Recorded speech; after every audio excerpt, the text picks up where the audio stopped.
विजु जनता दल प्रथम धाड़ीर किसी कार्यकर्ता मानकर कार्य एवं विभिन्न कारण आज इस्तीफा प्रदान करुचु। दीर्घ 10 वर्ष ऊर्ध हम मो जड़े राजनैतिक व्यक्ति हिसाब से विजु जनता दल में कार्य करी।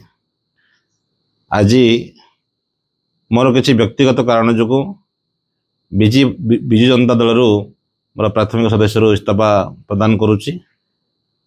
ओडिशार पूर्वतन मुख्यमंत्री तथा विजु जनता दल सभापति श्री नवीन पट्टनायक को जिला सभापति श्री प्रदीप नायक जरिया मोर इस्तीफा पत्र प्रदान करुच्ची। आपने जानी गत 2024 निर्वाचन पर पाखापाखि वर्षे 4 मास है विजु जनता दल 136 ST निर्वाचन मंडल में प्रार्थी थी। परवर्ती समय मु दलर कौन कार्यक्रम अंशग्रहण कर मोर व्यक्तिगत कारण जो से आज आपण सामने आज मोर इस्तीफा पत्र प्रदान करुच्ची।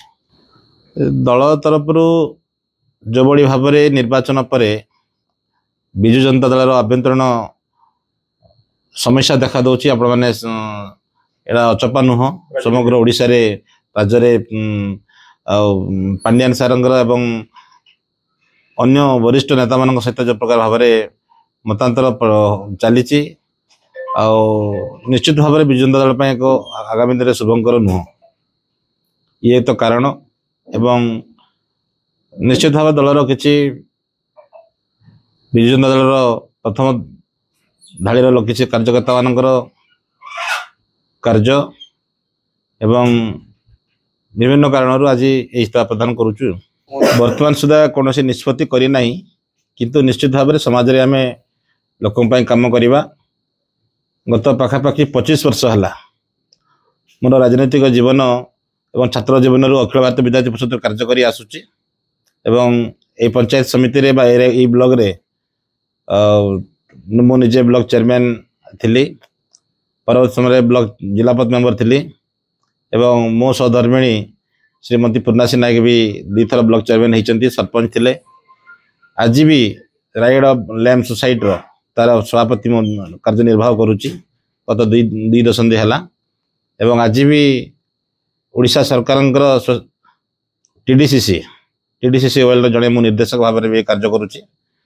तेणु आम निश्चित भाव में कौन सरकारी पद किंबा कौन राजनीतिक दल रे दायित्व आम रहा न रहा द्वितीय कथा आम सदा सर्वदा लोकों पाखे पहुँचवा और लोक कार्य करवा ये कार्य निरंतर जारी रहा। जानी गतकाली गत दशहरा दिन विजय दशमी दिन में जो भाव में पाल दसी आज भी निखोज अच्छा आज भी तार उद्धार कार्य चली रही किंतु तार सब आज भी मिल पारि ना बापा पुअर पेकट ग्राम तार कार्य भी आम जहाँ पार्ता सहयोग करुचु। आप जानी 2 तारीख दिन हठात पवित्र महेंद्रगिरी किसी पर्यटक जाते से गला बहुत सुंदर भाव जाते फेरला बेलू रास्ता अवरोध हो गला सांगे सांगे केमी रास्ता सफा करा बाहर करके आज पाखापाखि 25 जन पर्यटक उद्धार करागला। से दिन राति तमाम राति 11टा पर सका 5टा पर्यंत से कार्य आम नियोजित थिलु।